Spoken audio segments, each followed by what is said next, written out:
If Rafa thought his race to #1 in ATP history was gonna be easy, he has another challenge coming. The Spaniard has tons of competitors who are eyeing him as their rival, and there's another player who's now on the list. Today, let's talk about how Stefanos Tsitsipas bidding to upset Rafael Nadal in ATP Finals #1 race to make history. Without further ado, let's dive right into it. Starting with Tsitsipas' prep to upset Rafa. Looks like the Greek star is all amped up to make things a tad difficult for our Spaniard player. If the Greek player Stefanos Tsitsipas wins all 5 of his matches at the ATP Finals next week, he will become the first slamless year-end #1 in the history of the ATP. When the year is over, he will have risen to the top of the rankings for the first time in his career after defeating Carlos Alcaraz and Rafael Nadal. But it's not going to be all sunshine and rainbows. In fact, he might have to go through some serious hurdles to get to the spot he wants. There will be a 3-way battle for the ATP year-end #1 ranking, and it all comes down to the ATP Finals. I really like I've been enjoying my training the last couple of days, and it's been a very good few days of preparation. Since Alcaraz, the current #1, will not be competing in the year-end competition due to an abdominal ailment, Nadal and Tsitsipas are in a position of power to choose who will be the year's best player. And while we're super sad about the sudden injury Carlos faced, there is no denying that his being out makes a lot of opportunities for others that follow. Up next, things will be a tad tougher for him. As of losing to Novak Djokovic in the semifinal of the Paris Masters, the Greek now has a more difficult task ahead of him. A red group match of the highest quality goes to the man in green.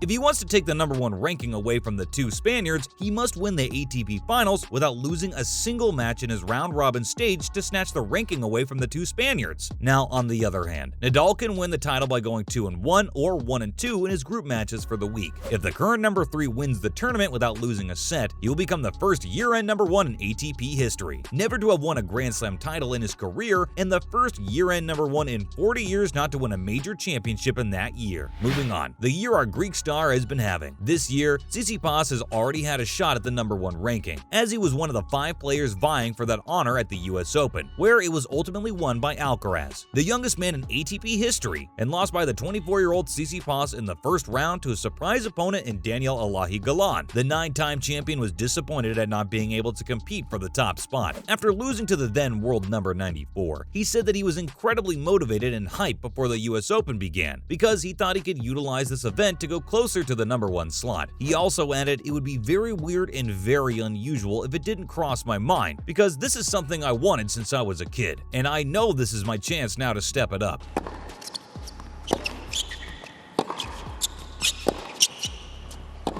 Not to mention, he's been trying really hard. Tsitsipas attempted to start again after the frustrating lost chance, and it appears like he'll be successful in doing so since he is presently ranked 3rd. He was very vocal about his struggles and said, "It just didn't go as planned. Sometimes you just need to let it go. You don't need to overthink it, and you don't need to push yourself too hard. But it's difficult because there is this open opportunity right in front of you. You don't want to mess it up. You don't want to waste it," he continued. "My chances, I guess, are smaller. The margin is not as thin as it used to be now after the US Open, but I'm still going to try to add points to my ranking as much as I can until the end of the year. I really want to perhaps finish in the top 3. More opportunities ahead." Next, all possible scenarios explored. If the 24-year-old goes undefeated in his last match of the year, he will complete the year as the top-ranked male tennis player in the world for the first time. Influencing people is perhaps bringing young kids to the game, because, it's so important in this kind of era to attract kids. But if Tsitsipas cannot go 5-0 at the Pala Alpitour in Turin, he would open the door for Rafael Nadal to recover to the top rank. The Spaniard has a chance to achieve the goal if he is victorious. If Tsitsipas does not emerge victorious in Turin, Nadal will reclaim his position as the top player in the world if he wins the tournament and then the final. Carlos Alcaraz will finish the year as the #1 player in the world if none of the above things happens. With a torn internal oblique muscle in his left abdominal wall, the 19-year-old who had initially become #1 on September 12th after winning the US Open bowed out of the Nitto ATP Finals. Players in the Nitto ATP Finals get 200 points for each round-robin win, 400 points for a semi-final victory, and 500 points for triumphing in the title match. If Alcaraz and Nadal finish the season finale with the same amount of points, Nadal will be world #1, since he will have more overall points from the Grand Slams, ATP Masters 1000 obligatory events, and the Nitto ATP Finals. I can't predict the future.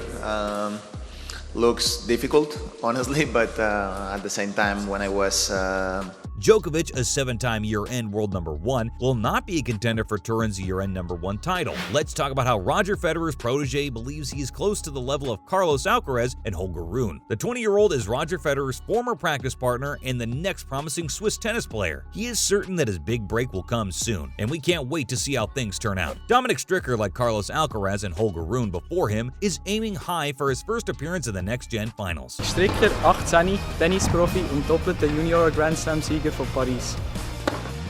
This week in Milan, 8 players aged 21 and younger will compete for the next-gen finals championship, and Stricker is one of them. Past winners include Alcaraz and Stefanos Tsitsipas, while other notable names like Daniil Medvedev and Taylor Fritz have made appearances. Stricker hopes to follow in the footsteps of 19-year-old Rune, who was supposed to be the featured player at last week's Paris Masters, but bowed out after his historic run to the championship. Rune will now be the first alternate at next week's ATP Finals. Ex-next-gen winners Alcaraz and Jannik Sinner are so young, he remarked.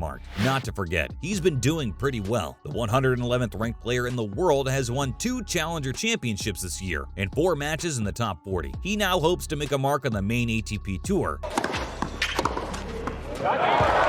that is just a rocket.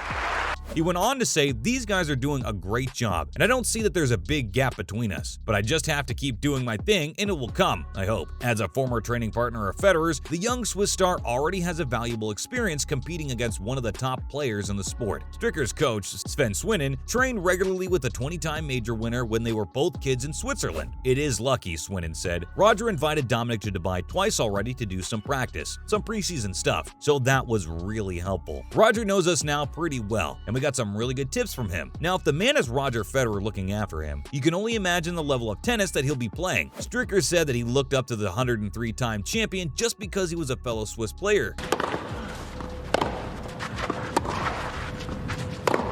stating, "Of course, if you live in Switzerland." He added that this one big idol is Roger Federer. Roger is Swiss and has a pretty similar game to how he would like to play, and if the 20-year-old can start playing like his role model, he could become an unstoppable force on tour, battling the likes of Alcaraz for the biggest title in the years to come. Finally, a quick look at what he's up to. After a late-night Milan thriller, Dominic Stricker beat Lorenzo Musetti 4-3-5, 4-3-6, 3-4-7, 3-4-6, 4-3-3 to become the first player to advance to the semifinals of the Intensa São Paulo Next Gen ATP Finals. The Swiss lefty won his first match in Milan, defeating Jack Draper, and followed it up with a strong showing against the Italian Musetti. The number 7 seed has gone undefeated in the red group so far, and will play in the semifinals on Friday. Looks like there's a lot of exciting stuff cooking up for this Swiss star, and we can't wait to see how the rest of the season pans out for him. That's a wrap for this video. So what do you think of this heated rivalry going on for the number 1 spot? Let us know in the comments below. Make sure to give this video a thumbs up and subscribe to our channel for more videos like this. See you at the next one.